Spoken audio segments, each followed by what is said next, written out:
If you've heard about travel hacking and opening lots of these to get points for travel, you might be a little suspicious about how that's going to affect your credit score. So that's all about what this video is today. I'm going to show you how I have more than 20 cards and a credit score in the 800s. If you're new here, welcome. I'm Katie from Katie's Travel Tricks, and I'm here to help your family learn how to leverage credit card points and other deals so that you can travel more for less money. So how can you keep your credit score high while opening lots of cards for points? Let's get into it. To keep your score high, we need to understand how the FICO score is calculated and what are the most important factors that we need to consider in order to keep it high. So here they are. Now, the very first one is the one that is the biggest factor, and that's payment history. The good news for you is this is so easy to keep strong. Payment history is 35% of your total score, and that is really easy to keep strong because all you need to do is pay your bills on time and in full. I also want to emphasize here that you do want to be paying your bills in full. Travel credit cards have astronomical interest rates attached to them, and so if you carry a balance, you're going to quickly negate any benefits that you're getting from the points that you're getting from your card. The next biggest factor here is amounts owed. Amounts owed is another pretty big factor at 30% of your total FICO score. Now, again, good news here because this is a factor that can actually increase over time the more cards you get, and I'll explain how that works. Another way to talk about this is credit utilization. Now, credit utilization means the amount of credit that's been extended to you versus what you're actually using. So if you have never opened a credit card, this is going to be low because you haven't had credit extended to you. The more cards you get, the more credit is extended to you. And as long as you're paying off your bills in full, as we just discussed, this is going to stay strong because maybe you get one card and it has a $10,000 credit limit, and then you get another one with a $10,000 credit limit and another one. You now have $30,000 of credit that's been extended to you and you're still not using it, so your amounts owed is very tiny. That's why, again, it can get stronger the more cards you get.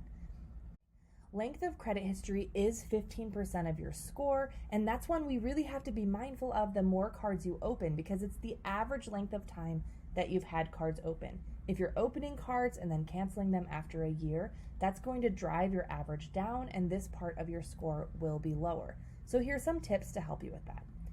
The first one is if you've had a card for a year and you're done with it, you've used the points or the points have been transferred to an airline account and you know you don't need the card anymore, the first thing you want to try to do is downgrade the card rather than canceling. Now what that means is taking a card with an annual fee like a Chase Sapphire Preferred, and you can downgrade it to a card that's considered to be in the same card family. In the case of the Chase Sapphire Preferred, that would be a Chase Freedom or a Chase Freedom Flex. And those cards have no annual fee, but the account stays on your credit report as if you've had the same account the whole time.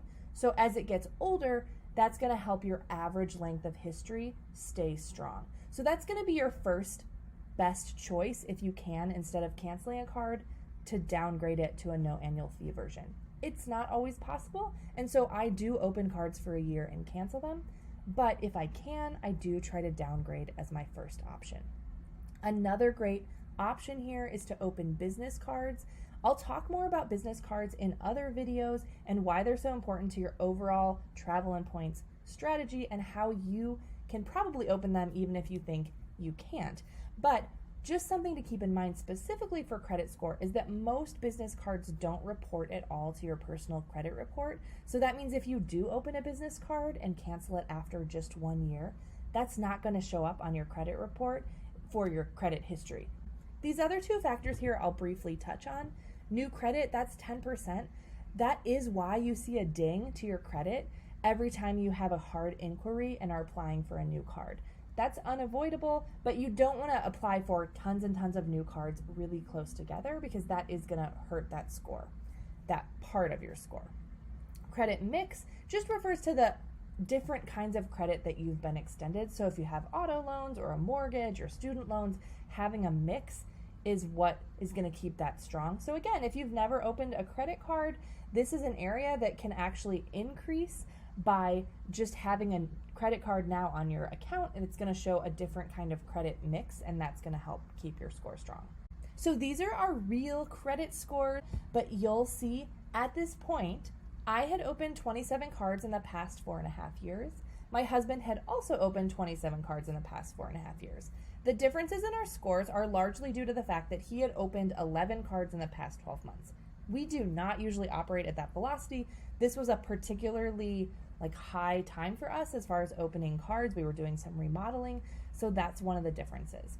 You'll see that my score is in the 800s. Now this is a score from Credit Karma, which uses different scoring than you might see from banks. So sometimes the Credit Karma scores are a little bit inflated. The main thing that's important to note is that it's still in the excellent range, and that's all that really matters when it comes to getting a mortgage with good rates or a car loan with good rates or being able to apply for more credit cards.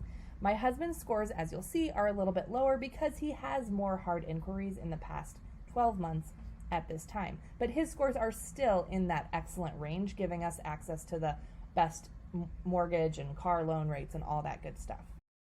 Here's some of those factors that were impacting my score so you can see why it makes a difference between those high impact and low impact factors. So all across the top with those green bars, you see that all those are areas why my score is strong. So that's payment history, card use, and derogatory remarks. So all of those are high impact and they're really strong. Right now I have 12 hard inquiries showing up on my account. That's bringing my score down, but it's a low impact, and that's why my score can still be in the 800s. I also have a credit age that's less than 5 years, so it's not great, but it's okay. And again, my score is staying strong in the 800s. If you're looking for more information, you can also check out the description where I have links to some of my guides that are all about how to get started with points and miles for free travel.